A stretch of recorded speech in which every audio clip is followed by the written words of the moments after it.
2024 లేదా 25లో డిగ్రీ లేదా బీటెక్ చదివారా? సాఫ్ట్‌వేర్ జాబ్ కోసం ఎదురు చూస్తున్నారా? అయితే కోడ్ జ్ఞాన్ 100 డేస్ కోర్సులో చేరండి. జాబ్ సాధించండి. నమస్కారం మేడం. నమస్తే అండి. ఈ మధ్య కాలంలో మనం చూస్తే ఎక్కువగా రిలేషన్‌షిప్‌లో అంటే చీటికి మాటికి గొడవలు పడ్డము, ఇలాంటియన్నీ చూస్తూ ఉన్నాం. అందులో భాగంగానే గొడవ పడ్డప్పుడు కాల్ రికార్డింగ్స్ అని, ఎవిడెన్సెస్ కలెక్ట్ చేయడము, స్క్రీన్ షాట్లు ఇవన్నీ కూడా మనమైతే చూస్తూ ఉన్నాం. అంటే ఒక రిలేషన్‌షిప్‌లో మనకి తెలియకుండానే మన పార్ట్నర్ దగ్గర నుంచి సీక్రెట్స్‌గా స్క్రీన్ షాట్‌లైనా, రికార్డింగ్ కాల్స్ అయినా, లేదంటే కాల్ హిస్టరీ అయినా ఇలా చూడడం అది ఎంతవరకు కరెక్ట్ అంటారు? అలా చూడడం వల్ల రిలేషన్‌షిప్‌లో ఎలాంటి ఇష్యూస్ ఒస్తాయి? వాటిని ఎలా ఓవర్‌కమ్ చేసుకోవాలి? ఓకే. అసలు ఫోను ఎవరైనా చెక్ చేస్తున్నారు అంటే ఎందుకు చేస్తున్నారు అనేది ఫస్ట్ చూస్తే, అంటే ఆ రిలేషన్‌షిప్‌లో ఒకళ్ళకి అనుమానం ఉంది హ్మ్. అని అందుకోసమే ఫోన్ చెక్ చేస్తారు. కానీ భర్త అడగొచ్చు, లేకపోతే భార్య అడగొచ్చు ఎవరైనా. సో, "నా ఫోన్ నువ్వు చెక్ చేస్తున్నావంటే నా మీద అనుమానంతో ఉన్నావా?" అని అడిగితే, "నువ్వు మంచివాడివైతే ట్రాన్స్‌పరెంట్‌గా ఉండొచ్చు కదా!" అనేది 2 సైడ్‌లు ఉన్న ఆన్సర్ అనమాట. అవును. ఆ! సో, ఇప్పుడు మనము అంటే ఫోన్ ఎలా చెక్ చేస్తున్నారంటే, ఈ మధ్య కాలంలో చూస్తే ఇప్పుడు హస్బెండ్ ఎప్పుడు ఫోన్ ఎంగేజ్ వచ్చినా, ఎక్కడికైనా బయటికెళ్ళి బిజీ ఒచ్చినా. బిజీ వచ్చినా, ఎవరితో మాట్లాడుతున్నావు? ఎంతసేపు ఎవరితో మాట్లాడావు? సో, స్క్రీన్ షాట్స్ షేర్ చేయమని చెప్పి అడగటాలు. హ్మ్. సో, ఫోన్‌ని అదే విధంగా ఇప్పుడు యాప్స్ ఏవో వచ్చున్నాయి. డౌన్‌లోడ్ చేసుకొని అయి పెట్టుకుంటే కూడా సో, ఇప్పుడు ఎవరితో మాట్లాడారు ఆ రికార్డింగ్ అంతా కనిపిస్తుందనమాట. యాక్చువల్లీ నేను ఒకసారి ఏమైందంటే నేను ఒక ఫ్రెండ్‌తో మాట్లాడుతున్నాను. తనతో 2, 3 సార్లు జస్ట్ ఫ్రెండ్ కాబట్టి ఏదో పర్సనల్ విషయాల గురించి ఫోన్ చేశాను అనమాట. ఒక కొద్ది రోజుల తర్వాత తను నా రికార్డింగ్సే చూపించింది. ఎట్లా నీవు రికార్డింగ్ చేసావు అని అడిగితే, మా హస్బెండ్ ఈ ఫోన్‌లో ఒక సెట్టింగ్‌లో పెట్టాడు అన్నీ రికార్డ్స్ అవుతాయి అని చెప్పిందనమాట. సో, అట్లా కూడా అంటే నీకు లైఫ్ చాలా నార్మల్‌గా కనిపిస్తుంటుంది. హ్మ్. కానీ ఇలాంటివి కూడా ఉంటాయి అనేది అంటే ఫస్ట్ తెలుస్తుంది. టైము ఐ వాస్ కొంచెం అట్లా షాక్. అనిపించిందనమాట. షాక్ హ్మ్. అనిపించింది. సో, రికార్డింగ్స్ లాంటివి అలాంటివి ఉండటము. సో, ఆల్ ద టైము ఇప్పుడు సోషల్ మీడియా అలాంటివి చూస్తే ఫేస్‌బుక్, వాట్సాప్‌లో ఎవరు లైక్ కొడుతున్నారు, ఇన్‌స్టాగ్రామ్ ఎస్పెషల్లీ. సో, వాళ్ళ ఫ్రెండ్ లిస్ట్ ఏంటి, ఇవన్నీ చెక్ చేయటము. ఇవన్నీ అంటే ఇంకా డే టు డే అవునవును. యెస్ లైఫ్‌లో మేడం. ఇది కూడా ఉంది. ఒక నోటిఫికేషన్స్ లైక్ వస్తుంటే వచ్చింది. ఒక ఫ్రెండ్ మ్యూచువల్ ఫ్రెండ్ ఉంది అంటే అది నీకు కూడా అమ్మాయి. అప్పుడెప్పుడో కలిసిన ఫ్రెండ్ కదా! ఇప్పుడు ఇంకా నీతో టచ్‌లో ఉన్నారా అని హ్మ్. అడగటము. సార్ నోటిఫికేషన్స్ రావటము. నోటిఫికేషన్స్ వస్తే ప్రతిసారి చెక్ చేయడము.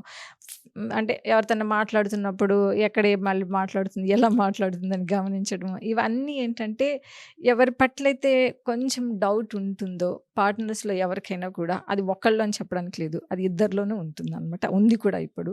సో, ఎవరి పట్లనే డౌట్ ఉంటే వీళ్ళు కాన్స్టెంట్‌గా దాన్ని అబ్జర్వ్ చేస్తూ ఉంటారనమాట. సో, ఈ అబ్జర్వ్ చేయటం వల్ల వీళ్ళకి ఏంటి లాభం? ఏదన్నా వాళ్ళకేమన్నా కొంచెం బెనిఫిట్ వస్తదా అంటే దానివల్ల చాలా నష్టాలే ఉంటాయి. సో, హ్మ్. ఎట్లా అంటే ఇప్పుడు ఎప్పుడైతే ఇప్పుడు నమ్మకం. నమ్మకం అనేది రిలేషన్‌షిప్‌కి ఇట్స్ ఎ బేస్.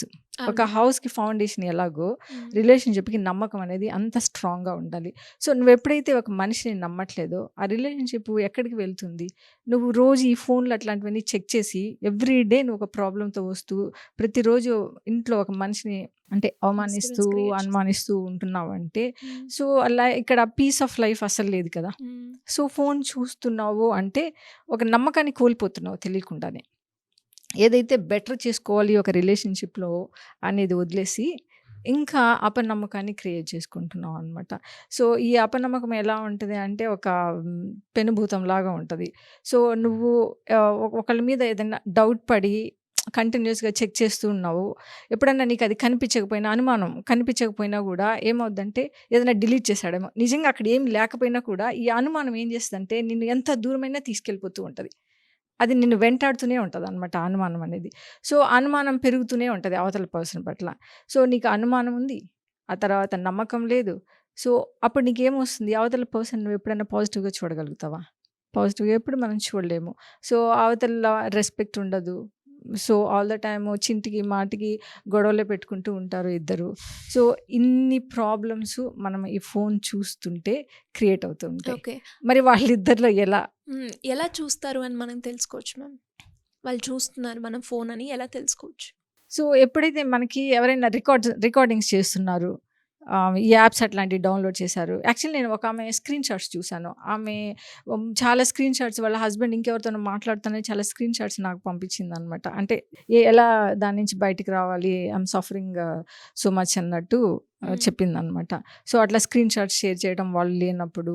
ఆహ్, ఇవే మోర్ ఆఫ్ ఇప్పుడు ఫీచర్స్ ఉంటున్నాయండి. యాక్చువల్లీ అవి అంటే మన సెన్సార్.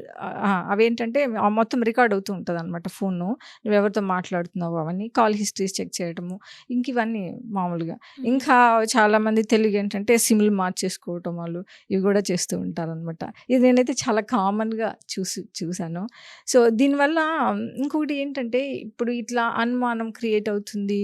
ఇట్లా ఒక అంటే నమ్మకం అనేది పోతుంది.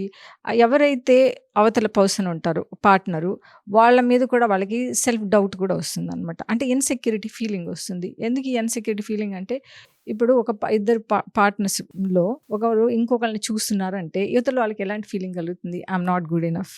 లేకపోతే నేను అంత బాలేనో, లేకపోతే అంత సరిగ్గా లేననో, తను ఇంకొకళ్ళని చూస్తున్నారు అన్న ఫీలింగ్ అయితే గ్యారంటీగా ఇన్‌సెక్యూరిటీ ఫీలింగ్ వస్తది.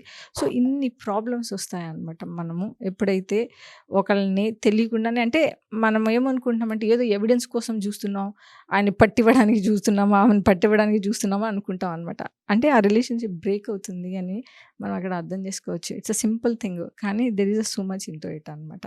సో, ఎప్పుడైనా ఒకవేళ ఆ పార్ట్నర్‌కి డౌటొచ్చింది. లేకపోతే తన యాక్షన్స్ కొంచెం డిఫరెంట్‌గా ఉన్నాయి. లేదంటే ఇంటికి లేట్‌గా వస్తున్నాడు, సరిగ్గా రావట్లేదు. అలాంటప్పుడు నీకు ఏదో ఒక అనుమానం వచ్చింది. అవతల నిజంగానే ఏదన్నా ఒక హ్మ్. రిలేషన్‌షిప్ లాంటివి ఏదన్నా ఎగ్జిస్ట్ అయ్యి ఉంటే, హ్మ్. సో, అలాంటప్పుడు ఏం చేయొచ్చు అని ఎవరైనా అంటే ఆబ్వియస్లీ డౌటొస్తుందనమాట. ఇంకా అలాంటప్పుడే కదా మనం ఫోన్ చెక్ చేస్తాము. ఎగ్జాక్ట్‌లీ. అన్నది. కానీ that is not the solution. నీకు హ్మ్. నిజంగా ప్రాబ్లమ్ ఉంది అంటే, ఆ ప్రాబ్లమ్‌ని ఓకే.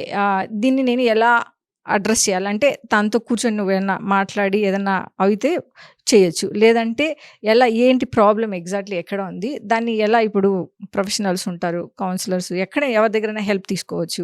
లేదంటే తన ఫ్రెండ్స్‌తో డిస్కస్ చేసి ఇట్లా జరుగుతుంది. నేను ఎలా ఇతన్ని కంట్రోల్ చేయాలి? ఏం చేయగలను?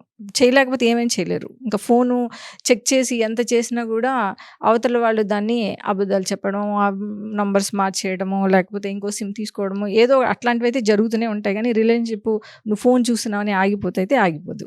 సో, మనం ప్రాబ్లమ్ ఎక్కడుందో డైరెక్ట్‌గా ప్రాబ్లమ్‌ని అడ్రెస్ చేస్తే, అక్కడ నీకు మళ్ళీ ఏంటంటే రిలేషన్‌షిప్‌కి ఇంకొక బేస్ వస్తదనమాట. నాకు మీ బిహేవియర్ వల్ల మీరు ఫోన్ ఇలా కంటిన్యూయస్‌గా యూజ్ చేయడం వల్ల నాకు కరెక్ట్‌గా అనిపించట్లేదు అని డైరెక్ట్‌గా కమ్యూనికేట్ అది చేయొచ్చు. చేసేసరొచ్చు. ఇంట్లో ఫ్యామిలీనే కదా! సో, కమ్యూనికేట్ చేయొచ్చు. మీరు ఎక్కువ టైమ్ స్పెండ్ చేస్తున్నారు, లేకపోతే బయట ఎక్కువ ఉంటున్నారు. I'm feeling lonely.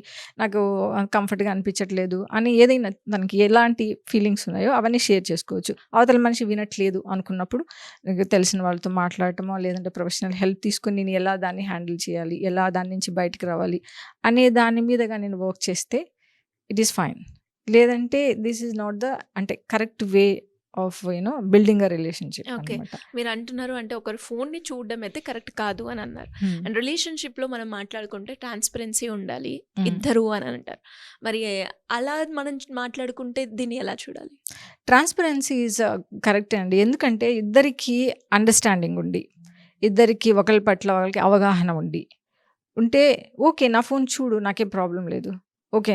అని ఎప్పుడైతే మనం అనగలుగుతామో ఇట్ ఈస్ ఫైన్. యాక్చువల్లీ అలాంటి రిలేషన్‌షిప్‌లో అసలు ప్రాబ్లమ్సే ఉండవు. నీకు అదైతే ట్రూతే గదా! ఎప్పుడైతే మనలో ఎలాంటి భయమో, ఎలాంటిది ఉండదో, సో, ఆబ్వియస్‌లీ అవతల పర్సన్ ఫోన్ చూస్తే ప్రాబ్లమ్ ఏమవుతుంది? సో, ఏం ప్రాబ్లమ్ ఉండదు. సో, అలా అవగాహన పెట్టుకొని ఉంటే ఓకే. కానీ ఇక్కడ ప్రాబ్లమ్ ఎక్కడొస్తదంటే ఈ ట్రాన్స్‌పరెన్సీలో ఒక పర్సన్ గాని అర్థం చేసుకోకపోతే ఇప్పుడు ఎవరైనా ఒక ఓల్డ్ ఫ్రెండే ఫోన్ చేశారు, లేకపోతే మెసేజ్ పెట్టారు. అవతల పర్సన్ అర్థం చేసుకుంటూ ఉండాలి. ఎలా అర్థం చేసుకోవాలి అంటే ఓకే. ఇంకా నీతో కనెక్షన్‌లో ఉన్నారా? ఇంకా నీతో టచ్‌లో ఉన్నారా? అని కాకుండా యాక్సెప్ట్ చేయగలిగి ఉండాలి. ఎవరో ఒకళ్ళు ఫోన్ చేశారు. ఎవరో ఒక అబ్బాయే ఫోన్ చేశాడు సడెన్‌గా. తను షేర్ చేసుకుంటుందంటే దాన్ని యాక్సెప్ట్ చేయాలి. నీకు ఫోన్ చేస్తున్నారా? నీకిప్పుడెందుకు ఫోన్ చేస్తున్నాడు? నువ్వెలా కనెక్ట్ అయ్యావు? అని ఇన్ని క్వెషన్స్ అడుగుతున్నారంటే అక్కడ ట్రాన్స్‌పరెన్సీ లేదు. సో, దానివల్ల ఏమవుతుందంటే అవతల పార్ట్నర్‌కి భయమొస్తుంది. సో, ఈ భయం వల్ల ఏమవుతుందంటే అవతల వాళ్ళు హైడ్ జేస్తారు. హ్మ్. ఫెయిర్‌గా ఉండరనమాట. So, transparency is good. ఇద్దరు ఒకళ్ళకొకళ్ళు అండర్‌స్టాండింగ్ ఉండి ఇద్దరు షేర్ చేసుకోగలిగితే ఇట్ ఈస్ ఫైన్. అసలక్కడ ప్రాబ్లమ్ ఉండదు. తన మీద డౌట్ ఉండదు. దీనికి సీక్రెట్స్ లేవు. అని ఇద్దరు ఈజీగా చూసుకోవచ్చనమాట. సో, ఏ రిలేషన్‌షిప్‌లో అయినా గూడా అండి యాక్చువల్లీ నమ్మకం ఉండాలి. ఒకళ్ళ పట్ల గౌరవం ఉండాలి, స్వేచ్ఛ ఉండాలి, ఫ్రీడమ్ ఉండాలి. సో, ఒక్కోసారి ఆఫీస్ వర్క్‌లో ఉండొచ్చు, ఏదైనా ఉండొచ్చు. ఇంకా ప్రతిదీ ఏం చేస్తున్నావు అని పిన్ పాయింట్ చేస్తూ ఉంటే అక్కడ కొంచెం ప్రాబ్లమ్ అనేది అవుతుందనమాట. సో, ట్రస్ట్ అనేది వెరీ ఇంపార్టెంట్.